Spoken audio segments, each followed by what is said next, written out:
This is Rich and Maikel with Mainline Leaders, ACT. ACT, act.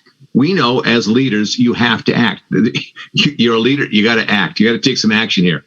Also, ACT stands for and cultural transformation.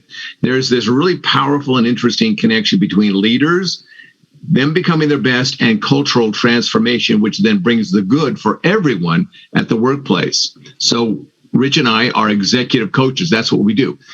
Today, we have a real special treat here. We have Trevor Maloney. He is the Chief Development Officer at John Mattone Global. So, Trevor, how are you today? I'm doing fantastic. First of all, thank you guys so much for having me. I think it's awesome anytime we can talk leadership, talk life, talk personal development, and anything in between. So thank you guys so much. Oh, yeah, it's our pleasure. Right, Rich? This is exciting for us. So today, the topic today is this. What are some of the benefits of working with an executive coach? So here's kind of the big thing we take a look at. Nobody thinks about it. Yeah, what I need to do is work with an executive coach. What they're more thinking like is something like this. I just wish I had somebody I could ask some questions to, somebody could help me understand something, somebody that I could bounce ideas off of. Somebody might, could help, hold me accountable even as I want to, I know stuff, but I'm just not doing stuff, right? Does that make sense? Do we kind of all have that? If I just had a little bit of more of a nudge going on here, that things would get better for me. So let's do this. Let's start out here with Rich. First question we're going to take a look at benefit here is somebody who can help me see my strengths and how to build on them. I think we all need that, and it's not just about executive coaching. I go back, I've been in the music industry for a long time, outside of my professional life with medical device and as an executive there, but all the way along throughout my music career, and I had an opportunity to play, with some very big name people, and they always would take you aside and say, "Hey, don't play it like this. Try it like this. I can see you struggling with this, or try it this way." And that's really my first coaching lessons in life, other than the athletics and the sports I played earlier on, but when you really find someone that can see your abilities and help you focus on those strengths, that's awesome. That's priceless, actually. Yeah. It really gives you a sense when somebody can see that, validate that for you. There's this interesting thing that starts happening inside of you. You start feeling this sense of self-worth. The sense of confidence starts building in you. You may not have seen it, but somebody else has seen it. They're acknowledging it and they're encouraging it. So that puts us in a real interesting position of taking on the next step, which I'm going to ask Trevor about here, is somebody who can help you see your gaps and how to improve them. Yeah, I think that's critical, and Rich said it very well, right? And once you can get to a place where you can understand, leverage, and really embrace and also appreciate your strengths, right? Whether that be in the marketplace, whether that be in the music industry, or whatever capacity your work is, right? We have to also have the humility and the vulnerability to look at our gaps. Using another example on my end, I look back at my athletic career as a baseball player. I played baseball my entire life. That was my dream, right? And one thing I always remember is I had a coach at all times. So, oftentimes what we find, whether it be, my pitching skills or my hitting skills or my outfield skills, right? You name the competency that we're talking about. There was always somebody there that would see my blind spots. Because just like in life, when we're in the whirlwind, right? We're in our day-to-day work. We can get caught up in that whirlwind, right? But if you have somebody there that can say, "Hey, hang on a second, let's bring you back to the foundations," right? The mechanics, if you will, of athletic performance, the mechanics, if you will, of leadership, the mechanics of operating success in our daily lives. And I think the fastest way to do that, the most efficient way to do that, is to have someone on your side, a mentor, a coach, a guide, right? And that's really my first experience of somebody being able to show me what my gaps were and ultimately how to close those gaps. And oftentimes it's a lot simpler than we think, right? It's just bringing us back to that foundation and those mechanics. So here we've got, on one hand, we're learning more about our strengths. Somebody's on the outside give us that objective feedback that gives us confidence, and somebody also there to see and help us understand what our gaps are, what's holding us back here. So now we get this sense of, okay, here I got the strengths, and here's some things that I can improve on. Then this executive coach in this particular case can now say, Let's figure out what your goals are. Let's clarify your goals and let's start going for them. Tell us a little bit about that, Rich. This is something this time of year. Look back at January 1st. How many goals and action plans were set down, not only by individuals, but by organizations? And as Q1 came and went, how many of those goals and action plans are still in place? Well, the problem is sometimes when they get difficult, you want to put them by the wayside. You really need someone by your side that can help you continue to visualize those goals and help actualize those action plans. How many of those goals and organizations have you guys been in that everybody was so gung-ho, boy, we're going to really do this year, we're going to put together this team, and they meet 2 or 3 times and that's it. Oh, well. Well, what happened to that? I don't know. It got hard. Or we got busy, or something else came up. You really need someone there that can help continue to help you visualize and clarify those goals and action plans. Yeah, it is a real interesting thing. So, okay, I got this, I got that, I got this. So I'm going to set some goals here. And then what's the next thing that pops into everybody's mind? It's going to be hard. It's going to be difficult. And now all of a sudden the challenges start to become really, really apparent. Talk to us about that, Trevor. Now I see it, but now I'm also looking at the monsters, the challenges here. Yeah, we've all been there before, and I think realistically, there's no shortage of challenges out there, right? Again, in any capacity that we're in, if we focus on trying to solve all of our challenges, all of our problems, all of our concerns at once, we're going to be quite overwhelmed, right? We're going to be fueled by chaos, fear, anxiety. You fill in the blank. But I think ultimately the role of a coach, the role of a mentor, somebody who can be there again as that guide, can help you clarify those challenges and help you realize, hey, listen, we're not going to grow this organization to the numbers and to the size and to the impact that we want to make overnight.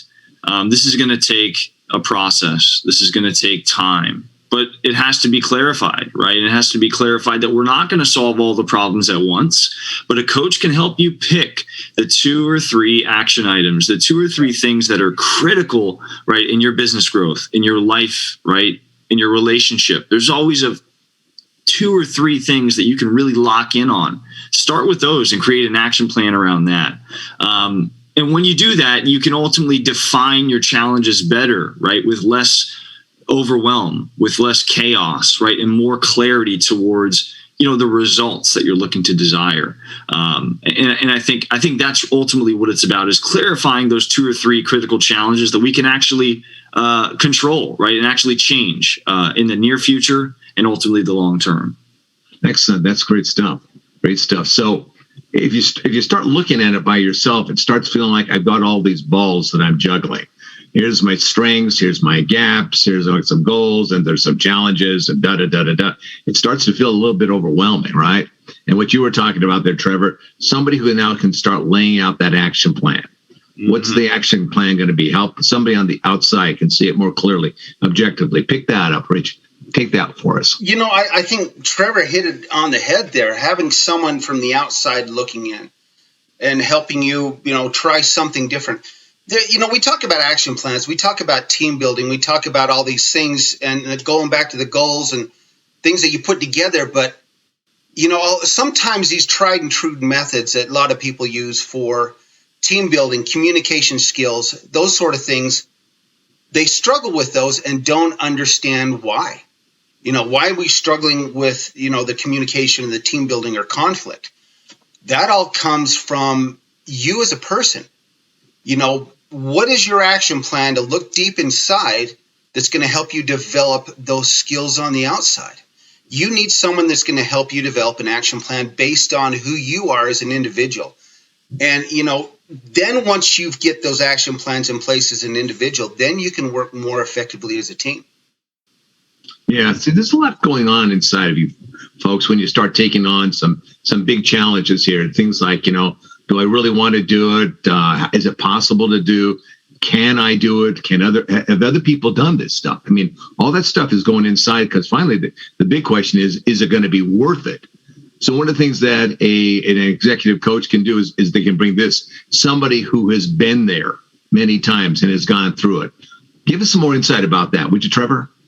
Yeah, well, I think that's obviously critically important, right? When you look at anybody that has ever been a mentor to you, right? I think back to my mentors, right? Again, going back to my athletic career, my early career in corporate America, if you will, there was always somebody that I kind of attached at the hip, right? Even if they didn't know, right? Even if they didn't know, I would always get close to that person because I knew that they've gone down the path that I'm going on currently. And ultimately, a coach is a formalized way to do that, right? Is to look at, okay, hey, here's where I am, here's where I want to be, who's gone down this path before. And an effective coach is going to be able to, partner with you along that path while also understanding the nuances and the challenges and the roadblocks that come along the way. And those are perfectly good. Those happen. They're supposed to happen. And a coach is there to be there during the blind spots and overcome challenges, the mental hurdles, the mental fatigue, right? You guys were talking about these things are hard. It's not easy. Well, it's not designed to be easy either. And I think a coach who has been there before can really expedite your growth process, right? And again, whatever capacity that looks like, wherever you're at right now, the fastest way, I say this all the time, the fastest way to mastery is what? Mentorship and coaching. Somebody who's been there before. I think that's a critical component, Michael, for sure. Let's continue with that, Trevor. This idea of, okay, we've got these challenges. These are things that are going on. Somebody's been there. And one of the things that comes up in anybody's mind is, I know I'm going to have questions, right? Are they going to be able to answer those questions? What about that? The person is there, Trevor, that can answer the questions for you, help you figure it out. Yeah. I think there's 2 points to that. Number one, they're going to have a better ability to answer the questions, right? Because again, they've been there before. But ultimately, a good coach is going to be able to ask the right questions to you, right, and allow you to actually seek and understand and ultimately answer the questions yourself. And I've experienced that so many times in my life where I'm caught, I'm stuck. I feel like I'm banging my head against the wall. But then a mentor of mine or a good friend of mine or a coach says, "Hey, have you ever thought about this? What do you think about this? Why haven't you thought about this?" And a good coach is going to ignite a different thinking pattern, right? High performance thinking, different. Sometimes it just takes that little break, that little circuit break in our mind where someone asks the right question at the right time. And I think that, what we're talking about here is the ability for a coach to do that, because sometimes the best coaching happens just through question asking, natural breakthroughs, right, in conversation. And I've experienced that many times in my life. It sounds to me, this is great stuff here. Thank you. It sounds to me that a coach is somebody who's there with you, has the knowledge, the experience, but they're also doing something that we might say in a particular role. They're kind of a guide. They're kind of this guide, focusing your attention in your direction about, what is this? What do you want to do? How would you do this kind of stuff? Give us a little more insight about that, would you, Rich?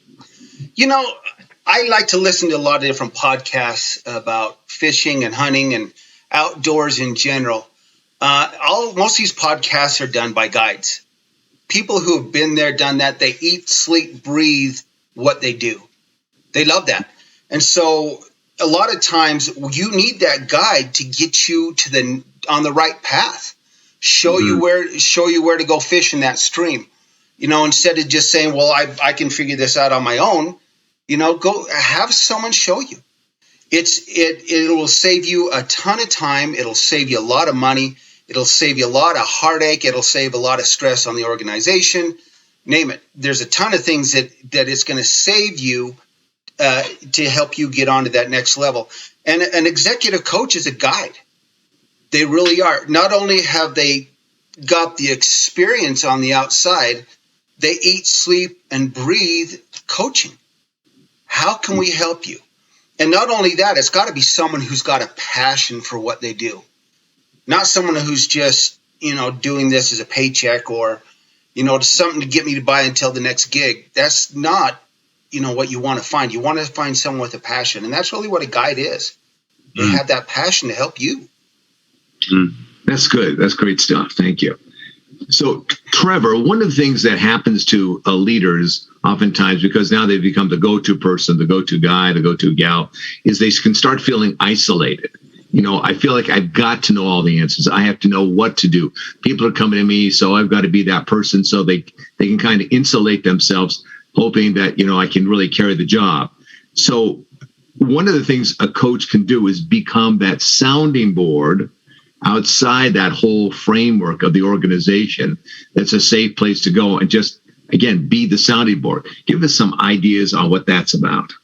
Yeah, well, I think executives all over the world make one of the most critical mistakes, and they navigate their journey alone, right? And they've worked so hard with teams around them to get to that position, right? And now they're in a position, like you said, Michael, of leadership. And leadership, ultimately, the scary part about it is it starts with you, but it's not about you. And so oftentimes you feel alone. And I think that also you feel overwhelmed because a lot's riding on your shoulders, right? You're the go-to person, like you mentioned. And a sounding board is really there for you to talk with, to share concerns, to have that, live in action, feedback, right? Of how you're handling scenarios. Make sure you're not feeling alone and isolated, right, along this journey. It's scary, right? As soon as you're the leader, if you will, the executive, right? The top performing athlete, fill in the blank. It's almost like there's a target potentially on your back, right? Because you're looking around and there's no one around with you, right? You can get, isolated, like we talked about. And I think that sounding board is an antidote to that isolation. It's a place to confide in. It's a person to confide in, right? And to confide in with your concerns, your excitements, your challenges, and all of that. And that's what I think a sounding board is there for, right? Just so you ultimately, bottom line, don't feel alone, because you shouldn't, right? That's excellent. Thank you. There's this one leader I'm thinking of in particular, a great man, very accomplished. He has traveled and spoken all over the world. To large audiences, TV broadcasts, just an amazing, amazing fellow. And I remember somebody who was close to him telling me this short story, just giving an address, and it was all done. It was about an hour address. And then he sat down next to his personal secretary. And this man who is, again, just decades and decades of experience in leading and directing, and incredible guy, just turned to his secretary and said, so how did I do? Exactly. Yeah.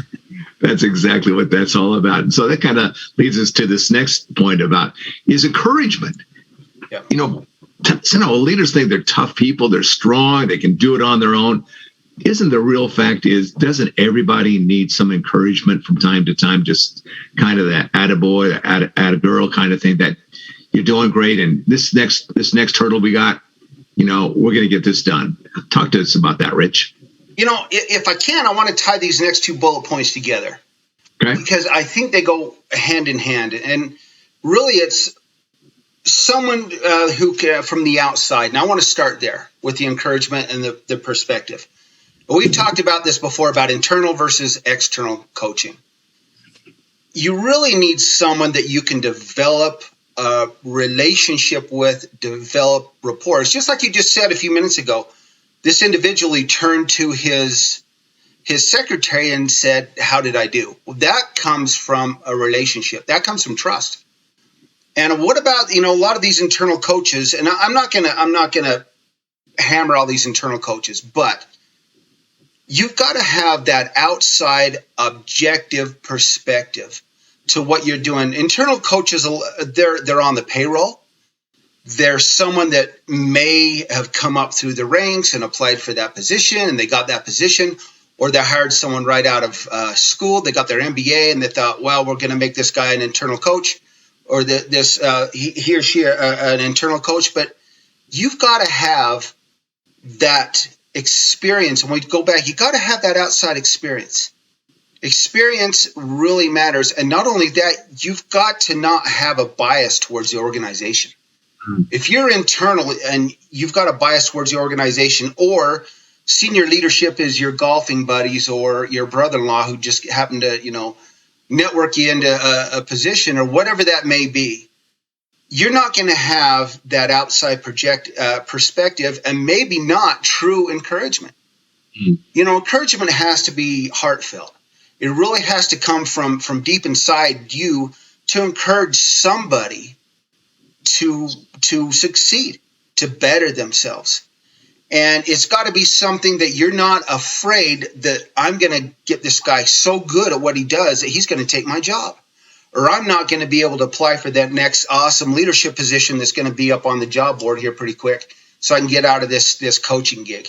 And I want to get into something else. I want, and again, sorry, any internal coaches out there listening, quit and be an outside coach. That's what I'm saying. But here's the thing.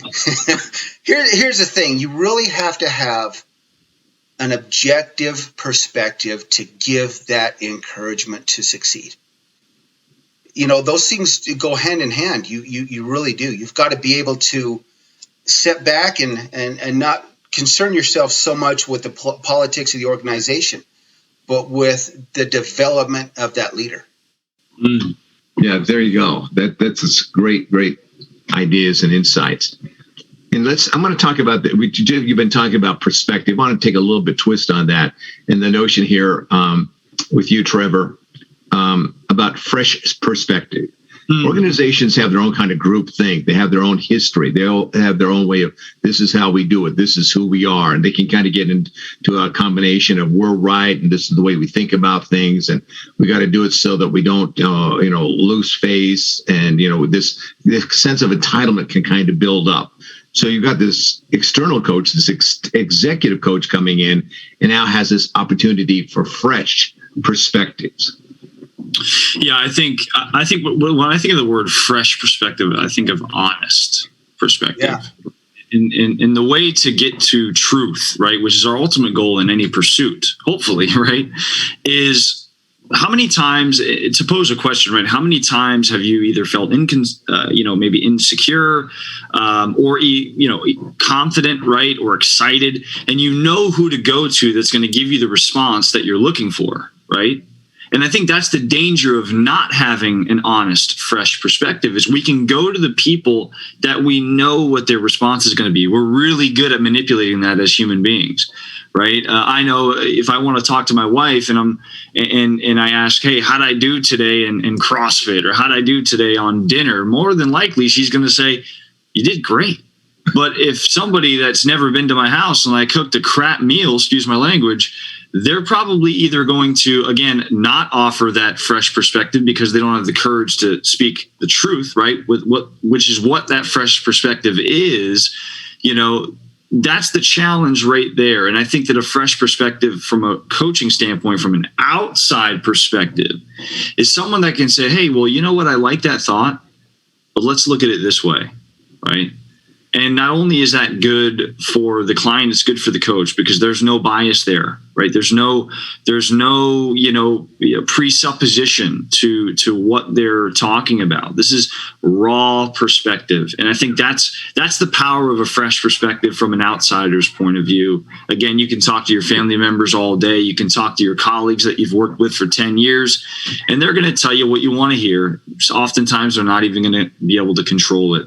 But when you have someone on the outside that can really look at it from like a 30,000 foot overview and then really narrow it down and say, you know what, I think we should think about it this way. And sometimes that ignites the breakthrough that we need, right? So Trevor, you're talking about, and I can talk a little bit more about this next point, is that oftentimes people don't realize the kinds of tools and processes that a coach brings to this kind of training. They've got a different way of thinking about it. We've been talking about that. However, behind that, there's this whole set of tools, their toolbox, which is very unique and different from just the regular kind of mentor or manager or supervisor kind of stuff. It's a different kind of toolbox.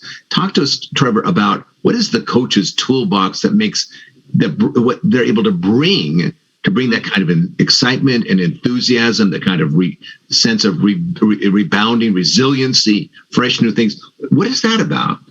Yeah. Well, first of all, not to bash similar to what Rich said, not to bash kind of the coaching industry, if you will, but everyone and their mother's a coach, right? And we've all seen people that have said, I'm a coach, I'm a mentor, I'm a mindset coach, leadership coach, life coach, you name it.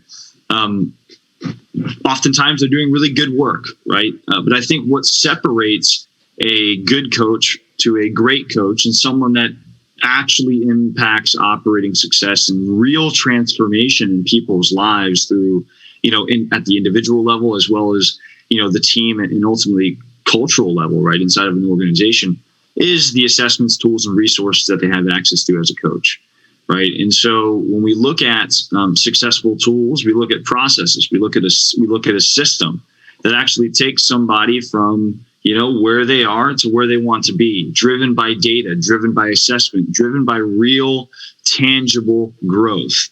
And I think ultimately, if you're an executive out there, if you're a leader, and you have access to a coach that has those tools, has the ability to show a return on your leadership growth, on your company culture transformation, I think that in simplest form is the most profitable way that you can hire a coach, right? Is to have a coach that actually has a real system, again, with assessment, with data, right? With a step-by-step process to get you from where you are to ultimately where you want to be. And Rich, I know you could probably talk a little bit about that as well, but that's from a high level. What I would see is, again, so many coaches out there that are doing awesome work, but what's that next level? How do you take that to the next level? And it's through a coaching process with assessments and tools, right, that are proven. Right. So yeah, we all get stuck easily in this uncomfortable comfort zone. Mm-hmm. And it's almost like we fight for our limitations. We battle to stay inside of it, even though we're saying, I want to get out of it. We find ourselves oftentimes getting on the wrong side of the table. And your coach is the one saying, you know what? I'm actually believing more in you than you believe in me. I mean, believe in yourself. Yeah. I actually believe that you can do it more than you believe that you can do it.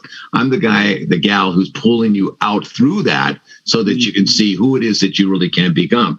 And that can be kind of a very tricky thing because a lot of fears going on there with the client, a lot of concerns, a lot of doubt. They've got a lot of history that's going on. And that coach is saying, despite all that, I know this can be done. I know that you can do that. That's powerful voice. That's powerful influence. So I think you hit an interesting point there, Michael. I just want to touch on this real quick. But I think there's a perception out there from a lot of leaders or people who are looking for a coach that coach is trying to bring them up to the level that coach perceives that they're on. And that's not the case. Good coaches want to see you progress further down the road than you thought possible, or maybe that coach even obtained. Mm-hmm. It's not about bringing someone up to your level. If you think you're a coach, I'm going to bring you guys up to where I've been. That's not the case. It's a good coach will push you to get to your best level. Yeah. And that could be far beyond any success that coach may have ever obtained. But that's what coaches are there for. They have a passion in doing that. Yeah. So talk some more about that. How does that fit in, Rich, with accountability? With being accountable, every leader has to be accountable to the people around them. That's where that sense of duty comes in. Mm. A sense of accountability to something bigger than yourself. Mm-hmm. And a coach can help you get there. A coach can see where you need to be to meet that accountability. For your organization, not only for your organization, for yourself. Leadership coaching, it helps you develop not only lessons in the business world, but how to improve yourself on the outside as well. Every aspect of your life, home life, family life, everything. Yeah. So when you take a look, I'm going to give you guys both a chance to kind of riff on this. When you really take a look at this, what is this really all about? What's the point of this? What is this thing called, this executive coach, client, student relationship? What's it really ultimately all about? I think what comes to mind for me is unlocking and unleashing potential, right? And so I think when you have a guide, when you have a coach, right, when you have that relationship with somebody, there's a limit that has been untapped, right, in the clients. And so the biggest question that, you should be asking if you're listening to this is, although I'm good, am I the absolute best that I can possibly be? And most of us, all of us on this call as well, would probably say no. And I think that that's so powerful when we can recognize that, to say a coach isn't there to solve problems for you. A coach is there to help you see what's possible within your life in multiple capacities. And so again, a lot of you maybe listening have figured out the hard part. You've risen, you've risen in the rankings or what have you in your organization. You started a successful company, right? You're a high performing person, right? But ultimately, the most dangerous place we can be is that comfort zone, right? That place that we say, hey, absolutely, I got this taken care of. I figured it out. And the best leaders constantly seek the growth and explore what's possible. And that's what coaches are there for. Trevor, I got to add to that. The biggest killer, I think, in anybody's career is getting in that comfort zone. And I want to tell you from personal experience, if everything's going great and you don't, customers are, got customers coming in, your production's great, everything's hitting on the 8 cylinders, if you will, you get in this comfort zone like, wow, everything's good, no worries. But I got some very good advice from a leader that I had once. And I'll tell you what, some of the very best advice I've ever gotten from a supervisor. And he told me, if it's not, a lot of people get in this mindset, if it's not broken, don't fix it. Well, that's where that comfort zone comes from. He told me, if it's not broken, break it and learn how to fix it. Not necessarily going out and physically breaking something, but having a backup plan, having a contingency plan, being on your toes all the time. Because when things go, if you're in that comfort zone and things go south and you're not ready for it, I'll tell you what, stress levels go through the roof. Employee turnover goes through the roof. There are so many things that can happen from being in that comfort zone. And what I'm saying, keep yourself outside of that comfort zone. And having a coach can help you get through those uncomfortable comfort zones with everything we've talked about, the outside perspective, the encouragement, the sounding board, everything. And I got to tell you, that is a killer. It's a man killer. It's stress. It's a company killer, is that comfort zone. It really is. Stay out of it. You've got to stay out of it to really be able to progress. Yeah, learn how to be uncomfortable. Yes, absolutely. And become comfortable with being uncomfortable. There's a story, I'll give a real quick anecdote here. This fellow, Dustin Hoffman, an actor who's been around forever, in his first gig that he had in a movie, the director was Mike Nicholson, and the movie was The Graduate, a classic movie, right? And they were shooting, and one day Dustin Hoffman was just kind of showing up. He really wasn't delivering on it. And Mike Nicholson, a very famous, outstanding director, just pulled Dustin to the side and said, look, I know you're not feeling it today. I get it. I understand. But here's what you understand. Once it goes on the film, once it's there forever. Yeah. Is that what you want? Suggest you kind of take it up. Yeah. And that was that. Now, and Dustin Hoffman said that was one of those moments when he just realized, hey, you know what? I just can't phone it in. I've always got to be there, show up, and I got to deliver it. Yeah. All right. This has been excellent. So this idea that at some level is really about a relationship of a trust with the person that he is working, when he's working with you or she is working with you, is this idea of trust. And predictive results. Predictive results doesn't mean that it's just this is the result we're aiming for, which would be comfort zone stuff, but it's the predictive results that I can deliver excellence again and again and again and inspire others to deliver that excellence again and again and again. All right, guys, this has been a great conversation here. Thank you so much. Yep. Trevor, thank you for being with us, man. Yeah, really appreciate it a whole lot. You've added so much to what we're doing here today on the podcast. Yeah, thank you both. It was super fun. I love talking this stuff. So anytime, guys. Thank you so much. Oh, well, thank you. Thank you. Rich, I'll let you take us out now. All right. Again, I want to say thank you to Trevor. He's been a great mentor and coach for me. So through a lot of different processes. So thank you for being here. If you have anything you want to add, comments, or perhaps something you want to see in an upcoming podcast, mainlineleadersact@gmail.com, or you can go to richbarron.intelligentleadershipec.com. And we hope to hear from you soon. Thank you and take care. So once again, thank you for joining us today. If you have a topic you'd like to hear about on a future podcast, or have suggestions or comments or a question, send us an email at mainlineleadersact@gmail.com. That's mainlineleadersact@gmail.com. Or go to richbarron.intelligentleadershipec.com. Once again, we hope to hear from you soon. Thank you and take care.